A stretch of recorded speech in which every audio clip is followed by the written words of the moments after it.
शाम क्या हुई थी और आपने क्या देखा जब आपको ये जानकारी लगी कि आपके पति के साथ मारपीट हुआ, तो वहाँ पहुँची तो क्या हुआ क्या? तो थोड़ा बहन ये बताइए हमको। हम लोग खाना खा के सोने के लिए जा रहे थे, तो फोन पे पहले वो बंदे से जान पहचान था कि फैक्ट्री में काम भी होता था, अच्छा खासा दोस्त भी था। पर अब त्यौहार में आके जो बनता था खाता पीता था, अच्छा तरीका से बात विचार करके पहले गए भी थे ईद वाले दिन।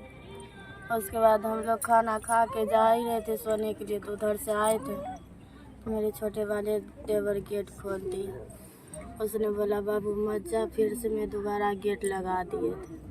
गेट लगाने के बाद उन लोग ने 10-15 आदमी था, धक्का लगाने लगे खूब तेज तेज के। तो हम लोग सोचे बात विचार करके उसको अपना घर भेज देंगे, अब अपना घर हो जाएंगे। बात विचार करते करते उसके बाद इसके मेरे हस्बैंड के हाथ से मैंने मोबाइल छीन लिया। पैसा वैसा जो भी था उसका थोड़ा बहुत उधार पुधार वो भी हम दे चुके थे उसको 3500 रुपये। पैसे देने के बाद जो है ना वो फिर एकदम से उलझने लगा। तो मैं उसको बोली जब तुम्हें पैसे मिल गए तो फिर क्यों उलझ रहे हो, अपने अपने घर जाओ। बस उसने मुझे थप्पड़ लप्पड़ मारने लगा, मुझे ठेल दिया, मैं दूसरी जगह जाके गिर पड़ी। उतने में बहुत लोग थे, कोई मेरे देवर में लटका हुआ है, कोई मेरे हस्बैंड में लटका हुआ है। उसके बावजूद भी मैं अपने हस्बैंड को खींच के उसके बीच से मैं अपने गेट पे जाके छोड़ी। उसके बाद वहाँ से भी सारे अंदर चले गए, मुझे गेट पे ऐसे करके घेरे खड़े थे। बहुत कोशिश की अपने हस्बैंड को मैं बचाने की, मुझे अंदर कोई नहीं जाने दिया। अंदर जाने के बाद भी मुझे 2 सर पे 2 डंडे मारे थे। मेरे हस्बैंड को चाकू बहुत जगह मारे थे, गला ही काट। मैं सरकार से यही कहती हूँ जो मेरे हस्बैंड का खून करा है उसका मुझे फांसी लगाओ, मुझे इंसाफ दो। मुझे 3 बच्चा है, मैं कैसे उसे पालूंगी, मुझे इंसाफ चाहिए।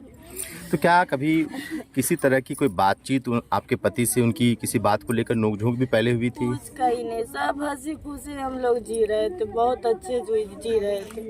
अच्छा। कभी कोई शिकायत नहीं मेरे पति से ना और किसी से भी। कितने सालों से आप लोग वहाँ पे काम आपके पति कर रहे थे? 15 साल से कर रहे थे। क्या काम कर रहे थे वहाँ पे? थैला फैक्ट्री था वहाँ। अच्छा, तो फिर आप कितने दिनों से वहाँ रह रही थी अपने पति के साथ? मेरे शादी के 10-11 साल हुए, मैं जब से शादी हुआ मैं भी वहीं पे थी।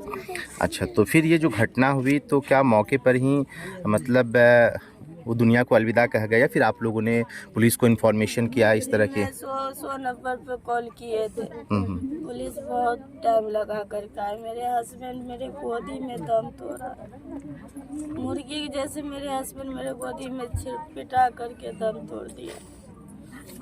तो आप लोग वहाँ पे भाड़े के मकान लेकर रह रही थी? जी, भाड़े के मकान में। तो फिर ये जो पुलिस कितने देर के बाद पहुंची थी इस घटना के बाद? जब दम हम टूट गए उसे हॉस्पिटल, फिर भी हम लोग जैसे तैसे लेके गए। वहाँ के लोग कोई भी मेरे साथ नहीं दिए, सबके पैर में गिर गए। मुझे मेरे हस्बैंड को डॉक्टर के पास लेके चलो, कोई नहीं लेके गए। तब एक बंदे थे उसी के जान पहचान के, तो वही बाइक से लेके गए थे जहांगीरपुरी हॉस्पिटल। अच्छा, तो फिर क्या कोई कार्रवाई वगैरह हुई, लोगों की गिरफ्तारी वगैरह हुई है? 4 लोग को गिरफ्तार किया गया। अच्छा, आपके साथ आपके पति के अलावा आपके देवर लोग भी रह रहे थे वहाँ पे? 4 देवर रह रहे थे, एक देवर के हाथ उठाए। 4 देवर रह रहे थे जी, एक देवर के हाथ भी पूरे कटा गए। तो मतलब उन्हें कैसे चोट लगी है हाथ में? वो भाई को छुड़ाने में उसे भी चाकू मार दिया। अच्छा, उनके साथ भी उन लोगों ने हमला किया? जी, सारे के साथ लटके हुए थे चींटी के जैसे। तो वो लोग जो है कितने लोग की संख्या में वो लोग आए हुए थे? 15-16 आदमी थी, एक ही झुंड से आए थे सारे के साथ। अच्छा, तो उसमें दिल्ली वाले पुलिस को चाकू को सब से हाथ में। यानी कि आपके साथ भी उन लोगों ने धक्का मुक्की किया? मुझे तो बहुत देर के बाद अंदर जाने दिया, सारे के सारे धक्के लगा करके जही पताल फेंक रहे थे मुझे। फिर भी मैं उठ करके सारे के सारे बचाने की कोशिश की है। जैसे मैं अपना हस्बैंड को गला कटने के बाद भी मेरा हस्बैंड बिल्कुल एक खड़े थे, जैसे मैं उसको वापस ऐसे अपने इधर घुमाई वैसे मेरे कंधे पे गिर गए उसी से। अच्छा, ये जो घटना हुई थी क्या उस वक्त मतलब शाम का वक्त था या सुबह का वक्त था? क्या था? 10:30 बज रहे थे रात। अच्छा, रात 10:30 बज रहे थे और उन लोगों ने अचानक आपके घर पे जी अचानक से हमला बोल दिया। पहले फोन पे ही बात विचार हुआ, ये नहीं बोला जो मैं आ रहा हूँ तुम्हारे घर पे। तो जैसे बात विचार हुआ वैसे इसके मेरा हस्बैंड ने बोला मैं सवेरे जितने भी पैसे हैं ना भाई मैं सवेरे आकर के दे दूँगी। तुम जानते हो तुम एक बचपन से एक साथ रहे वहाँ पे काम करे।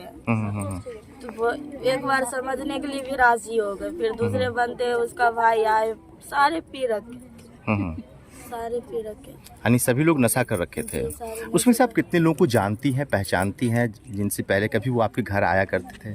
जी जानते हैं लेकिन बहुत कुछ के नाम नहीं जानते हैं, लेकिन सब मैं पहचानती हूँ। अच्छा, ये बताइए कि बिहार के जो मुख्यमंत्री नीतीश कुमार है, उनसे क्या मांग करती हैं अपने पति के लिए और उनसे क्या कहना चाहती हैं? मैं यही कहना चाहती हूँ, जो मेरे हस्बैंड का जान लिया है उसे फांसी पे चढ़ाओ।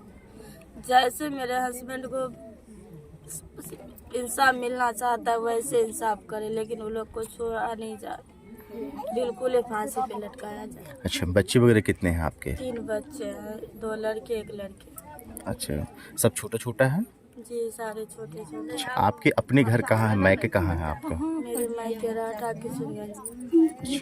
तो फिर अब आप अपने पति को लेके अपनी ससुराल आ गई हैं? जी मैं अपने ससुराल आई। कब आई हैं आप? अभी आई हूँ थोड़ी देर पहले। आपका क्या नाम हुआ? शहनाज खातून।